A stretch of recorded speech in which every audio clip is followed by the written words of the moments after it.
Pembuka langit. Assalamualaikum warahmatullahi wabarakatuh. Wahai jiwa-jiwa yang sedang gelisah, yang diam-diam ingin dekat tapi belum tahu harus mulai dari mana. Wahai para pejuang sunyi, yang di siang hari menunduk dalam kesibukan dunia, tapi di malam hari diam-diam rindu untuk menengadahkan tangan ke langit. Selamat datang kembali di Ilmu Langit, tempat di mana kita tidak hanya bicara soal bumi, tapi juga tentang langit yang menunggu sapaan hatimu. Terima kasih karena kamu sudah klik video ini. Bukan cuma sekadar nonton, tapi karena hatimu sedang dipandu.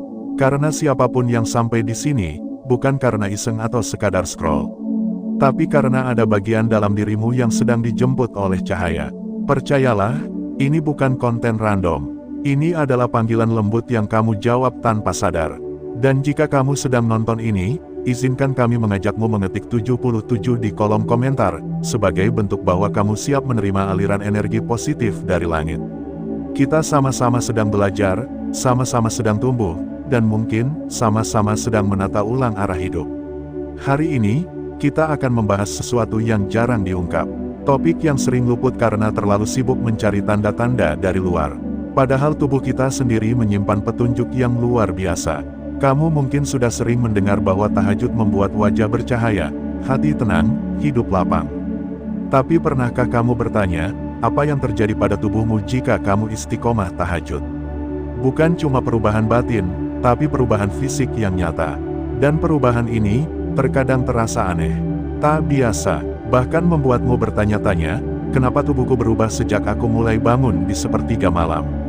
Inilah yang akan kita bahas hari ini. Bukan soal mistik, tapi tentang 6 tanda yang sering muncul di tubuh seseorang yang mulai rutin tahajud. 6 pertanda yang kadang membingungkan, tapi jika kamu tahu maknanya, kamu akan bersyukur luar biasa. Mari kita mulai dari awal. Dari tubuh yang mulai membuka diri pada cahaya langit. Tahajud bukan sekadar ibadah malam. Ia adalah jam sakral, waktu istimewa, saat langit terbuka dan rahmat Allah mengalir tanpa sekat. Setiap orang yang bangun untuk tahajud sebenarnya sedang menyambungkan dirinya dengan frekuensi langit. Dan ketika itu terjadi, tubuh pun merespon. Karena ruh dan tubuh saling terhubung. Tidak ada ibadah yang hanya berdampak pada jiwa. Semua akan merembes ke jasad. Tanda pertama yang sering muncul adalah rasa gerah tak wajar saat malam. Bukan karena cuaca panas, tapi karena tubuh sedang dipenuhi energi yang belum bisa tersalurkan. Orang yang mulai tahajud, apalagi yang baru belajar istiqomah, biasanya mengalami malam-malam yang terasa tidak nyaman. Tidur seperti tak nyenyak, punggung panas, bahkan kadang harus bangun dan basuh wajah padahal belum masuk waktu tahajud. Ini bukan gangguan, ini pertanda tubuhmu sedang menyesuaikan dengan arus ruhani yang mengalir. Seperti kabel yang baru dialiri listrik. Ada getaran halus yang menyusup, dan tubuhmu sedang mencari cara untuk menyesuaikan. Tanda kedua yang sering terjadi adalah munculnya nafas berat di awal tidur. Beberapa orang merasa seperti sesak saat akan tidur. Tapi anehnya, tidak sakit, tidak batuk, tidak pilek, nafas seperti tertahan, tapi hanya di jam-jam tertentu, terutama setelah Isya hingga tengah malam. Ini bukan asma, ini bukan gangguan paru, ini adalah sinyal bahwa tubuhmu sedang membentuk pola baru. Pola di mana kamu dilatih untuk bangun, untuk tidak terlalu tenggelam dalam tidur dunia. Nafas berat itu adalah suara lembut dari dalam, yang berkata, bangunlah.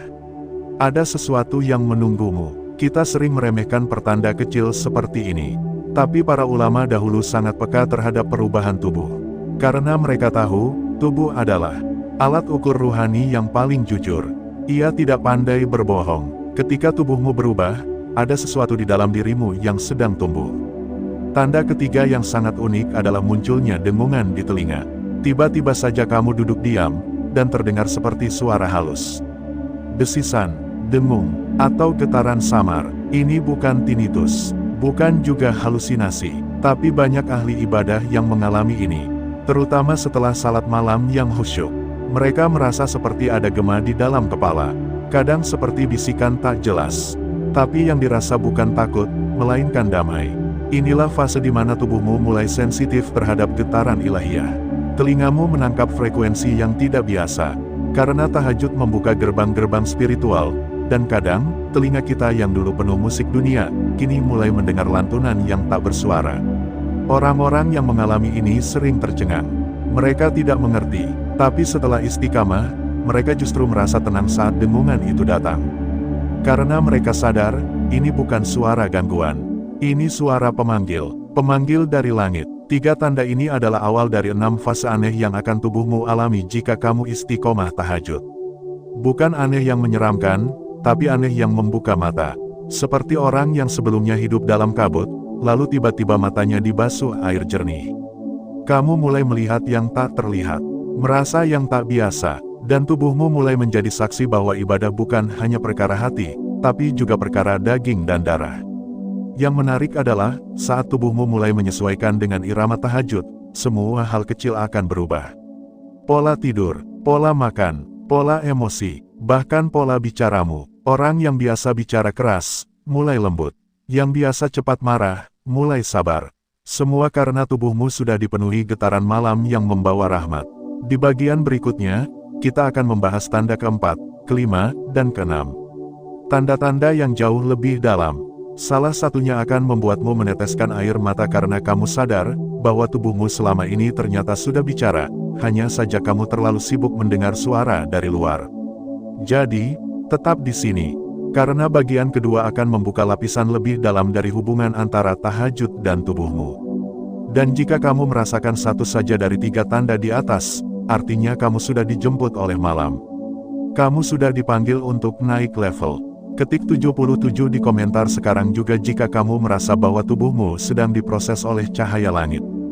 Bantu sebarkan energi positif ini agar lebih banyak jiwa tergerak untuk bangun malam, sujud, dan berbicara dengan Sang Maha Mendengar.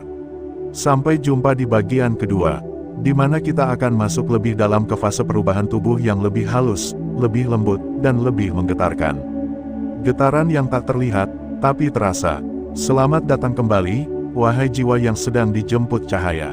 Kita sudah masuk ke bagian kedua dari pembahasan yang mungkin saja selama ini hanya kamu rasakan, tapi belum pernah kamu pahami sepenuhnya. Di bagian sebelumnya, kita sudah bahas 3 pertanda awal yang muncul di tubuh ketika seseorang mulai rutin tahajud.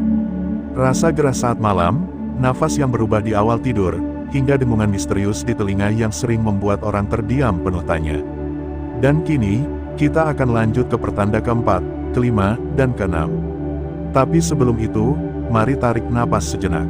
Karena jika kamu sudah merasakan sebagian tanda-tanda itu, besar kemungkinan kamu akan mulai merasakan 3 yang berikut ini, dan ketiganya akan menyentuh sisi terdalam dalam dirimu. Silakan ketik 77 sekali lagi kalau kamu merasa tubuhmu sedang mengalami perubahan aneh namun positif setelah menjalani tahajud. Karena energi itu nyata, dan kita sedang berbicara tentang sesuatu yang sangat halus, yang hanya bisa dimengerti oleh hati yang bersih dan jiwa yang peka. Pertanda keempat adalah sesuatu yang sangat terasa tapi sulit dijelaskan oleh kata-kata. Yaitu detak jantung yang tiba-tiba berubah ritmenya di waktu malam. Beberapa orang menceritakan bagaimana mereka merasa dadanya berdetak lebih pelan, lebih dalam, seolah sedang sinkron dengan sesuatu yang lebih besar. Kadang terasa sangat lambat, tapi bukan karena lelah. Justru saat itu tubuh terasa sangat ringan dan pikiran menjadi tenang. Jangan panik jika kamu mengalaminya. Karena ini bukan serangan jantung. Ini bukan gejala medis yang menakutkan. Justru ini adalah tanda bahwa jantungmu sedang menyatu dengan getaran spiritual yang mengalir di waktu malam. Ini bukan sekadar teori. Bahkan dalam ilmu pengobatan Islam klasik, jantung disebut sebagai pusat ruh. Dan saat seseorang bangun malam, berzikir, lalu menangis dalam sujudnya, maka jantunglah yang pertama kali merespon. Jantung bukan cuma organ, ia adalah pintu antara tubuh dan ruh. Maka ketika kamu bangun dan mendirikan tahajud dengan hati yang khusyuk, jantungmu mulai membuka diri pada sesuatu yang tak terlihat. Ritmenya berubah, bukan karena gangguan, tapi karena sedang menerima getaran cinta yang turun dari langit. Ada seorang ulama yang mengatakan bahwa detak jantung orang yang sedang tahajud bisa menyesuaikan dengan detak waktu surgawi. Sebuah analogi yang mungkin sulit dijelaskan oleh logika, tapi bisa dirasakan oleh mereka yang tekun menjaga malam. Lanjut ke pertanda kelima, ini dia yang sering tidak disadari. Tapi jika kamu jeli, kamu akan melihat perubahannya jelas dalam dirimu. Yaitu kulit yang menjadi lebih sensitif terhadap dosa. Ya, ini terdengar aneh, tapi nyata. Orang-orang yang istiqomah tahajud biasanya merasa cepat gelisah jika melakukan hal yang tidak baik. Bahkan sekadar berkata kasar, melirik yang tidak halal, atau mengabaikan waktu salat, mereka langsung merasa tidak enak di badan. Ada rasa seperti gatal dari dalam, atau tidak nyaman yang muncul entah dari mana. Bukan cuma dari hati, tapi juga tubuh ikut bereaksi. Pernahkah kamu merasakan, setelah semalaman menangis dalam doa, lalu besoknya kamu tergoda membuka hal-hal yang sia-sia di ponsel, tubuhmu terasa berat dan malas? Itulah yang dimaksud dengan tubuh yang mulai sensitif terhadap dosa. Kulitmu bukan cuma permukaan luar, ia adalah bagian dari sistem spiritualmu. Ketika kamu bangun malam, bersujud, berzikir, dan menyucikan diri, maka kulitmu pun ikut terbersihkan. Maka wajar jika setelah itu, ia tidak bisa menerima kotoran dengan mudah. Orang yang hatinya jernih, kulitnya pun ikut menolak keburukan. Maka dari itu, para ahli ibadah zaman dahulu tidak hanya menjaga lisan dan hati, tapi juga menjaga pandangan, pendengaran, dan sentuhan. Karena mereka tahu, tubuh yang sudah bersentuhan dengan malam, tidak bisa lagi sembarangan disentuh oleh dunia. Dan sekarang, mari kita bahas pertanda ke-6. Pertanda yang paling halus, paling indah, dan paling menggetarkan hati. Yaitu tubuhmu mulai merindukan malam, bahkan tanpa kamu sadari. Inilah momen ketika tubuhmu menjadi saksi bahwa kamu telah terikat dengan langit. Tanpa kamu sadari, ada rasa rindu yang tumbuh. Ketika hari mulai gelap, kamu tidak sabar menunggu jam menunjukkan pukul 2 atau 3 dini hari. Kamu mulai mengatur tidurmu, menjaga makanmu, bahkan menjaga perkataanmu siang hari agar malam harimu tidak rusak. Dan yang lebih dahsyat, ketika kamu terlewat tahajud sekali saja, tubuhmu merasa kosong. Seperti ada yang hilang. Kepala terasa berat, hati gelisah, dan tubuh menjadi lemas meski tidak bekerja berat. Itulah tanda puncak, bahwa tubuhmu sudah menjadi bagian dari ritual langit.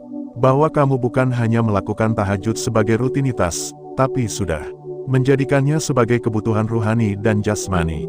Orang-orang seperti ini biasanya akan sulit jauh dari tahajud. Sekali mereka merasakan nikmatnya cahaya malam, mereka tidak akan pernah betah dalam gelap. Dan saat mereka sedang sakit, lelah, atau musafir hingga tidak bisa bangun, tubuh mereka tetap mengingat. Ada rasa yang tidak bisa diungkapkan, hanya bisa ditangisi. Inilah rahasia besar yang tidak banyak diketahui orang. Bahwa tahajud tidak hanya membentuk jiwa, tapi juga membentuk tubuh. Bahkan tubuhmu bisa menjadi saksi di hari akhir, bahwa kamu pernah sujud di saat dunia tertidur. Bayangkan, bagaimana rasanya saat tanganmu yang dulu kamu pakai untuk sujud malam, kelak menjadi saksi di hadapan Allah. Bagaimana kaki yang berdiri dalam dingin, menjadi cahaya di padang mahsyar. Dan bagaimana air mata yang kamu teteskan diam-diam, menjadi sebab dosamu diampuni sebelum fajar. Kamu bukan hanya sedang membentuk kebiasaan, tapi kamu sedang menciptakan sejarah. Sejarah antara kamu dan langit. Jika kamu sudah sampai pada titik di mana tubuhmu gelisah saat tidak tahajud, maka selamat. Kamu bukan lagi orang biasa.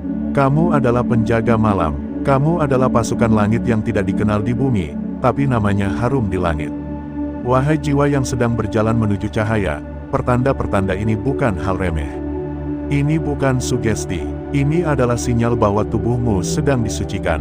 Bahwa kamu sedang diproses untuk jadi lebih kuat, lebih peka, dan lebih siap menghadapi ujian dunia. Dan jangan heran jika setelah ini, hidupmu mulai berubah. Bukan karena kamu kedukun, bukan karena pakai jimat, tapi karena kamu istiqomah di waktu yang Allah paling cintai. Sepertiga malam. Bahkan dalam hadis, Nabi bersabda bahwa Allah turun ke langit dunia setiap malam, dan bertanya, adakah yang meminta, maka aku kabulkan. Jika kamu termasuk orang yang menjawab panggilan itu, maka bersiaplah. Tubuhmu, jiwamu, dan hidupmu akan berubah. Tapi semua ini tidak cukup hanya didengar.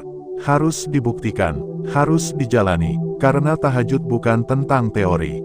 Ia adalah tentang hati yang memaksa tubuh untuk bangkit di tengah kantuk, lalu bersujud dalam sunyi, hanya untuk satu tujuan, ingin lebih dekat kepada Allah. Maka jika kamu sedang mengalami 6 pertanda tadi, jangan takut. Jangan khawatir, itu bukan penyakit, itu bukan gangguan, tapi itu adalah tanda bahwa kamu sedang terhubung dengan sistem ilahi yang bekerja dalam senyap. Dan jika kamu belum merasakannya, jangan putus asa. Mungkin tubuhmu sedang belajar, mungkin hatimu sedang diasah. Tapi yakinlah, saat kamu mulai menapaki jalan malam itu, langit akan pelan-pelan membuka pintunya. Dan ketika waktunya tiba, kamu akan tahu betapa berharganya satu rakaat dalam gelap. Jadi sekarang, mari renungkan. Dari 6 pertanda aneh yang telah kita bahas, mana yang paling sering kamu rasakan? Mana yang membuatmu tercengang? Dan mana yang paling menyentuh hati? Tulis di kolom komentar, dan jangan lupa ketik 77 agar cahaya malam terus mengalir dalam dirimu. Di bagian ketiga nanti, kita akan bahas bagaimana cara menjaga tubuh agar tetap kuat dalam tahajud. Bagaimana mengatur pola tidur, makanan, dan energi agar tubuhmu tidak hanya mampu bangun, tapi juga kuat untuk bertahan dalam sujud. Karena tahajud bukan hanya tentang bangun, tapi tentang menjaga ritme, menjaga hati, dan menjaga tubuh agar tetap bisa menjadi rumah bagi cahaya dari langit. Sampai jumpa di bagian ketiga. Jangan kemana-mana, karena di sana, kamu akan tahu bagaimana tubuhmu bisa menjadi sahabatmu dalam perjalanan spiritual ini. Dan bagaimana menjadikan tahajud bukan hanya kebiasaan, tapi gaya hidup yang mengubah segalanya. Menjaga tubuh agar setia pada cahaya malam. Wahai engkau yang telah dipanggil dan dijemput oleh cahaya sepertiga malam. Jika kamu sudah sampai di bagian ketiga dari perjalanan ini, maka izinkan kami ucapkan, kamu bukan penonton biasa. Kamu adalah bagian dari sedikit orang yang hatinya bersungguh-sungguh ingin memahami makna di balik sujud yang hening. Terima kasih, karena telah bertahan bersama kami sejauh ini. Dan lebih dari itu, terima kasih karena kamu sudah membuka hati dan tubuhmu untuk menjadi rumah dari sesuatu yang sangat besar, cahaya langit. Bagian sebelumnya sudah menguak satu persatu tanda-tanda aneh yang muncul dalam tubuh seseorang yang istiqomah menjalankan tahajud.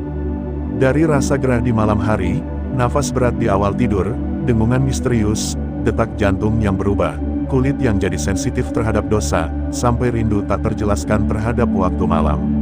Semua tanda itu bukan sekadar gejala fisik, tapi merupakan cermin dari tubuh yang sedang terhubung dengan dimensi spiritual tertinggi.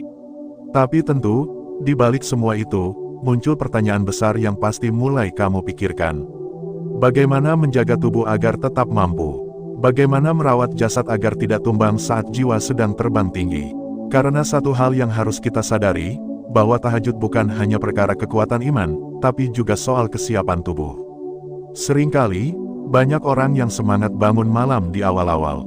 Tapi setelah 1 minggu, 2 minggu, tubuhnya mulai menolak. Kantuk terasa berat, kepala pening, bahkan beberapa merasa cepat lelah di siang hari. Padahal mereka ingin istiqomah, tapi tubuh seperti tidak bisa diajak kompromi. Dan disinilah bagian penting dari perjalanan ini. Karena jika kita ingin terus menjadikan tahajud sebagai bagian dari hidup, maka tubuh kita harus dilatih, dijaga, dan diajak bekerja sama. Mari kita mulai dengan satu hal paling dasar, pola tidur. Banyak orang berpikir bahwa untuk bisa tahajud, satu-satunya cara adalah begadang lalu tidur sebentar menjelang subuh. Padahal itu cara yang salah. Cara itu hanya cocok untuk keadaan darurat. Tapi kalau kamu ingin istiqomah, maka kamu harus membentuk ritme tidur yang sehat dan teratur. Tidurlah lebih awal, bahkan kalau bisa, setelah Isya. Ini bukan kebiasaan kuno, ini adalah pola hidup para ulama dan ahli ibadah terdahulu. Mereka tidur sebentar di awal malam, lalu bangun sekitar jam 2 atau 3 dini hari. Dengan begitu, tubuh tetap mendapat istirahat yang cukup, dan bisa bangun dalam keadaan segar. Memang butuh adaptasi di awal, tapi percayalah, tubuh manusia itu sangat pintar. Jika kamu latih, ia akan menyesuaikan. Dan jangan lupa, kualitas tidur lebih penting daripada kuantitas. Matikan gadget 1 jam sebelum tidur. Kurangi cahaya biru, hindari makanan berat, dan latih pikiranmu untuk tenang. Karena tubuh tidak akan tidur nyenyak jika pikiran masih gaduh. Pola tidur yang baik bukan hanya membuatmu bangun lebih mudah, tapi juga menjaga kualitas ibadah malam. Karena tahajud itu butuh konsentrasi, bukan sekadar bangun lalu ruku dan sujud. Ia butuh hati yang terjaga, pikiran yang jernih, dan tubuh yang ringan. Selanjutnya adalah pola makan. Ini sering diremehkan, padahal sangat penting. Orang yang ingin kuat tahajud harus menjaga apa yang dia masukkan ke dalam tubuhnya. Jangan makan berlebihan saat malam. Jangan banyak konsumsi makanan berat, berminyak, atau terlalu manis. Karena itu akan membuat tubuh lesu dan kantuk berat. Pilihlah makanan yang ringan, bernutrisi, dan secukupnya. Banyak ahli ibadah zaman dahulu yang bahkan hanya makan 1 kali sehari di siang hari, agar malam mereka ringan untuk beribadah. Kita tidak harus sekeras itu, tapi minimal, makan malam harus dikendalikan. Dan jangan lupa, minum air putih yang cukup. Karena tubuh yang dehidrasi akan susah bangun malam. Bahkan bisa membuatmu pusing ketika sujud. Air putih membantu tubuh tetap seimbang dan mencegah kelelahan dini. Selain pola tidur dan makan, hal penting berikutnya adalah olahraga ringan dan rutin. Banyak yang tidak sadar bahwa tubuh yang malas bergerak di siang hari akan sulit diajak bangun di malam hari. Padahal, olahraga ringan seperti jalan pagi, stretching, atau senam singkat bisa membantu sirkulasi darah, memperbaiki kualitas tidur, dan membuat tubuh lebih segar saat bangun tahajud. Ingat, kita sedang bicara tentang ibadah fisik. Sujud, ruku, berdiri lama. Itu semua butuh stamina, maka tubuh harus dilatih seperti atlet. Bukan untuk lomba dunia, tapi untuk menjadi juara di hadapan Allah. Lalu bagaimana dengan mereka yang sibuk bekerja di siang hari? Tenang, tidak perlu tahajud 1 jam penuh setiap malam. Awali dengan 2 rakaat, cukup 5 atau 10 menit. Lakukan dengan hati yang ikhlas. Tidak usah panjang dulu, yang penting konsisten. Karena tubuh lebih mudah menyesuaikan diri terhadap hal yang teratur daripada hal yang ekstrim. Jika kamu rutin tahajud 2 rakaat setiap malam selama 1 bulan, tubuhmu akan otomatis membentuk kebiasaan. Bangun menjadi mudah, mata menjadi ringan, bahkan tanpa alarm pun tubuhmu akan bangun sendiri. Karena sistem biologis dalam tubuhmu akan merekam kebiasaan itu sebagai kebutuhan.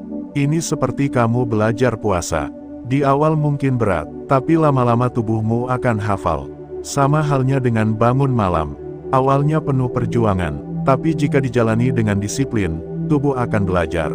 Ia akan patuh, dan akhirnya menjadi ringan. Dan satu hal yang sangat penting tapi sering dilupakan adalah niat dan doa sebelum tidur. Tahukah kamu, bahwa banyak ulama menekankan agar sebelum tidur kita membaca niat untuk bangun malam. Niat ini bukan sekadar formalitas. Ia adalah kode bagi jiwa dan tubuh.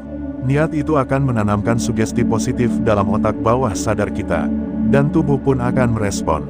Sampaikan dengan hati yang tenang, "Ya Allah, bangunkan aku di sepertiga malam, agar aku bisa menyapamu dalam sujud." Lalu tidurlah dengan keyakinan, bahwa kamu akan terbangun dengan izinnya. Dan lihat apa yang terjadi. Dalam banyak kasus, orang-orang yang menjaga niat ini, benar-benar bangun tanpa tahu kenapa. Tiba-tiba jam 2 pagi terjaga, dengan rasa ingin menangis. Itulah kekuatan niat. Niat bukan sekadar kata-kata, ia adalah sinyal spiritual, dan tubuhmu akan menanggapinya. Sekarang kita masuk ke bagian paling mengharukan, yaitu bagaimana menjaga semangat ketika tubuh mulai lelah. Ada saatnya kamu merasa berat, badan lesu, mata perih, rasa kantuk menyerang lebih kuat dari biasanya. Jangan langsung menyerah. Jangan berkata, "Ah, malam ini aku bolos dulu." Tapi lawan dengan kelembutan. Bangunlah, cuci wajah, duduk sebentar, ucapkan istighfar. Kalau tubuh masih berat untuk berdiri, cukup duduk sambil berdoa. Lalu perlahan bangkit, tidak perlu langsung salat panjang. 2 rakaat pendek pun cukup. Tapi jangan pernah lewatkan, karena saat kamu menuruti rasa malas sekali, tubuhmu akan mengingat itu. Dan besoknya akan lebih sulit lagi. Bangun malam adalah tentang melawan kenyamanan. Tentang melampaui batas fisik. Dan percaya, setiap kali kamu menang melawan kantuk, tubuhmu sedang mencatat kemenangan itu dalam memorinya. Dan semakin sering kamu menang, tubuhmu akan semakin patuh. Dan satu hal terakhir, yang lebih penting dari semua, kenali kapan tubuhmu butuh istirahat dan kapan dia hanya sedang diuji malas. Kadang kita memang benar-benar lelah, sakit, tidak kuat, maka jangan paksa tubuh. Tapi jangan juga memanjakan. Bedakan antara butuh istirahat dengan mencari alasan. Jika kamu sakit, cukup berdoa dari tempat tidur. Tapi jangan lupakan niat tahajud. Karena Allah melihat niat dan perjuanganmu. Dan percayalah, ketika tubuhmu tidak mampu, tapi hatimu tetap ingin, maka malaikat akan menuliskan pahala seakan kamu sedang bersujud. Dan itu bukan dongeng, itu janji dalam sabda Nabi. Bahwa niat seorang mukmin lebih baik daripada amalnya, jika ia terhalang karena uzur. Wahai para penjaga malam, kamu tidak sendiri. Di luar sana ada ribuan orang seperti kamu, yang sedang berjuang menaklukkan kantuk, yang sedang memaksa tubuh untuk bangun, bukan demi dunia, tapi demi sujud dalam gelap. Dan kami di ilmu langit ada untuk menemanimu dalam perjuangan itu. Untuk mengingatkanmu bahwa kamu hebat, bahwa tubuhmu lebih kuat dari yang kamu kira, dan bahwa setiap usaha kecilmu untuk bangun malam, akan dibalas dengan hal-hal besar dari langit. Sekarang, mari kita rangkum. Jika kamu ingin menjaga tubuh agar mampu terus tahajud, maka 1. Atur pola tidur, tidur lebih awal dan konsisten. 2. Jaga pola makan, ringan, sehat, dan tidak berlebihan. 3. Rutin olahraga ringan, bantu tubuh lebih bertenaga. 4. Niat sebelum tidur, tanamkan keinginan bangun malam. 5. Lawan kantuk dengan kelembutan, bukan kekerasan. 6. Bedakan antara lelah sungguhan dan rasa malas. 7. Ingat selalu bahwa tubuhmu bisa dilatih, dan dia akan taat jika kamu istiqomah. Ketik 77 di komentar sekarang juga jika kamu siap melatih tubuhmu untuk menjadi sahabat sejati dalam perjalanan spiritual ini. Bagikan juga pengalamanmu, siapa tahu ada yang sedang berjuang sama seperti kamu, dan terinspirasi karenanya. Di bagian terakhir nanti, kita akan masuk pada kesimpulan dan refleksi paling dalam. Tentang makna sejati dari tubuh yang setia bangun malam, tentang nilai sakral dari sujud sunyi yang tidak terlihat manusia, tapi dicatat oleh langit. Dan di sana, kamu akan tahu, bahwa tubuh yang kamu miliki bukan sekadar wadah, tapi bisa menjadi kendaraan untuk sampai pada cinta yang paling tinggi, cinta dari Rabb semesta alam. Sahabat ilmu langit, kita sudah menyelam begitu dalam. Kita sudah mengurai satu persatu misteri yang tersembunyi di balik tubuh manusia yang istiqomah menunaikan tahajud. Mulai dari tubuh yang mendadak ringan, pikiran yang jernih seperti air pegunungan, detak jantung yang terasa lebih damai, hingga getaran-getaran spiritual yang sulit dijelaskan oleh logika. Namun sebelum kita menutup perjalanan panjang ini, izinkan kami mengajakmu duduk sejenak. Tarik napas dalam-dalam, dan renungkan. Apakah semua yang sudah kita bahas tadi hanya kebetulan? Ataukah memang ini bagian dari skenario besar yang telah Allah rancang khusus untuk para hambanya yang diam-diam memeluk malam? Karena faktanya, tubuh manusia bukan sekadar daging dan tulang. Tubuh adalah wadah rahasia yang menyimpan jawaban atas semua doa yang kau bisikkan saat bumi terlelap. Dan tahajud adalah kunci pembuka ruang itu. Kunci yang tak semua orang mau menggenggamnya. Tapi kamu, iya kamu yang sedang menyimak sampai detik ini, kamu sudah punya kuncinya. Maka sekarang, mari kita gabungkan semuanya. 6 pertanda aneh di tubuh yang muncul karena tahajud bukan sekadar gejala biologis. Bukan juga efek dari kurang tidur biasa. Tapi ini adalah bentuk komunikasi langit yang menjelma lewat tubuhmu. Tanda bahwa ada sesuatu yang sedang terjadi antara kau dan Dia yang Maha Mendengar. Pertama, tubuhmu menjadi lebih ringan. Bukan karena diet, tapi karena dosa-dosa kecil mulai dikikis oleh air wudhu dan ruko panjangmu. Kedua, pikiranmu menjadi lebih bening, seolah semesta memberi ruang untuk inspirasi dan kejernihan. Ketiga, jantungmu berdetak dengan damai, tenang, dan konstan. Ada ketenangan dari arah yang tak terduga. Keempat, kulitmu bercahaya meski tanpa skincare mahal. Kelima, emosimu lebih stabil, tidak mudah meledak walau dunia sedang semrawut. Dan yang keenam, intuisi atau firasatmu jadi lebih tajam, sering merasa tahu sesuatu sebelum itu terjadi. Coba pikirkan, bukankah semua itu adalah tanda-tanda yang luar biasa? Tubuhmu sedang mengisyaratkan bahwa kamu telah berada di frekuensi yang berbeda. Frekuensi langit, getaran ilahi yang tak bisa dirasakan oleh sembarang jiwa. Hanya mereka yang bersedia memecah malam dengan takbir yang akan mendapatkannya. Dan disinilah titik pentingnya. Kalau hari ini kamu sedang merasa tubuhmu berbeda, entah lebih enteng, entah lebih tajam dalam membaca situasi, entah merasa hatimu lebih stabil tanpa alasan yang jelas, maka jangan buru-buru mencari penjelasan medis. Mungkin tubuhmu sedang bicara dalam bahasa yang lain. Bahasa langit, bahasa yang hanya dimengerti oleh hamba yang rajin mengetuk pintu sepertiga malam. Ini bukan mistis, bukan tahayul, bukan juga doktrin kosong. Ini adalah hasil dari keistiqomahan spiritual yang selama ini kamu bangun diam-diam. Setiap kali kamu menyingkirkan selimut untuk bersujud dalam dingin, tubuhmu mencatat. Ruhmu bergerak, dan langit pun membuka akses istimewa yang hanya diberikan kepada sedikit manusia. Tahajud adalah bentuk cinta yang tak perlu pamer. Dia sunyi, tapi menggelegar di alam gaib. Dia sepi, tapi penuh dengan dialog. Ketika kamu berdiri di atas sajadah di jam 2 atau 3 pagi, saat orang lain masih terlelap, kamu sedang mengukir sejarahmu sendiri di hadapan Arsy. Dan saat itulah, tubuhmu menjadi saksi hidup bahwa ada hubungan batin yang sedang dibangun antara kau dan rohmu. Banyak orang mengira bahwa tahajud hanya tentang doa yang dikabulkan atau rezeki yang dilancarkan. Padahal lebih dari itu, tahajud mengubah struktur dalam tubuh kita. Ia menggeser gelombang, menyembuhkan luka batin, membersihkan darah dari racun emosi, bahkan melindungi dari penyakit yang belum kita tahu akan menyerang kapan. Dan yang lebih luar biasa, tahajud menjadikan tubuhmu sebagai alat pendeteksi spiritual. Kau jadi peka terhadap lingkungan. Kau tahu mana rezeki yang berberkah dan mana yang sekadar angka. Kau bisa membaca situasi tanpa harus bicara. Kau jadi lebih kalem, tidak mudah terpancing, karena tubuhmu sudah tersambung ke pusat ketenangan sejati, langit. Sahabat ilmu langit, dunia hari ini sedang bising. Terlalu banyak notifikasi, terlalu banyak tuntutan. Tapi tahajud adalah tempat di mana kamu bisa meredam semuanya. Dan ketika kamu rutin melakukannya, tubuhmu akan menyaring energi yang masuk. Yang baik akan kamu serap, yang buruk akan mental sendiri. Inilah mengapa ahli tahajud seringkali terlihat seperti punya perisai. Mereka tenang, padahal masalah hidup juga menumpuk. Mereka bahagia, padahal di luar terlihat biasa saja. Inilah rahasianya. Tubuh yang rajin digunakan untuk tahajud, perlahan menjadi tubuh yang dimuliakan oleh langit. Jadi sekarang, saat kamu merenung dan merasa, kok akhir-akhir ini aku jadi sensitif banget ya?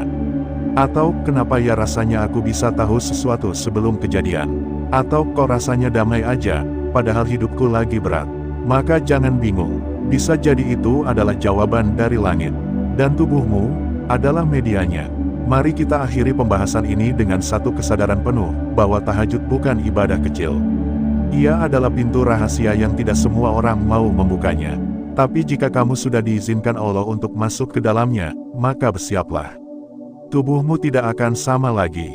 Hidupmu akan berubah. Dan doamu, akan mulai menampakkan jawabannya, satu persatu. Sahabat ilmu langit, jika kamu merasa selama ini telah memulai tahajud tapi belum merasakan hasilnya, maka sabar. Bisa jadi tubuhmu sedang dalam proses transisi. Sedang dibersihkan, diperbaiki, dikuatkan, agar ketika keajaiban itu datang, kamu siap menerimanya tanpa terguncang. Dan jika kamu belum memulainya, maka tidak ada kata terlambat. Sepertiga malam akan selalu kembali. Allah akan selalu turun, menanti, mendengar, dan memeluk doa-doa hambanya yang datang dalam diam. Kini kami ingin mendengar darimu. Adakah dari keenam tanda tadi yang sudah kamu rasakan? Atau mungkin kamu sedang mengalami sesuatu yang belum bisa kamu jelaskan, namun kamu tahu bahwa itu bukan kebetulan. Tulis angka 77 di kolom komentar, jika kamu percaya bahwa malam punya rahasia besar. Dan energi positif akan mengalir kepada siapa saja yang bersedia menyentuhnya lewat tahajud. Sampai di sini, kita sudah menapaki sebuah jalan yang tak semua orang mau tempuh. Tapi kamu berbeda. Kamu adalah penjelajah malam. Kamu adalah mereka yang mendobrak tidur demi mencari cahaya. Dan semoga tubuhmu terus menjadi penerima isyarat langit, yang tak bisa dipalsukan oleh dunia. Terima kasih telah menyimak seluruh rangkaian konten ini. Terima kasih telah mempercayai ilmu langit sebagai teman perjalanan spiritualmu. Semoga setiap sujud malam yang kamu lakukan, akan dibalas dengan berkah yang tak pernah putus, dunia dan akhirat. Sampai jumpa di konten ilmu langit selanjutnya. Jangan lupa, sepertiga malam masih menunggumu.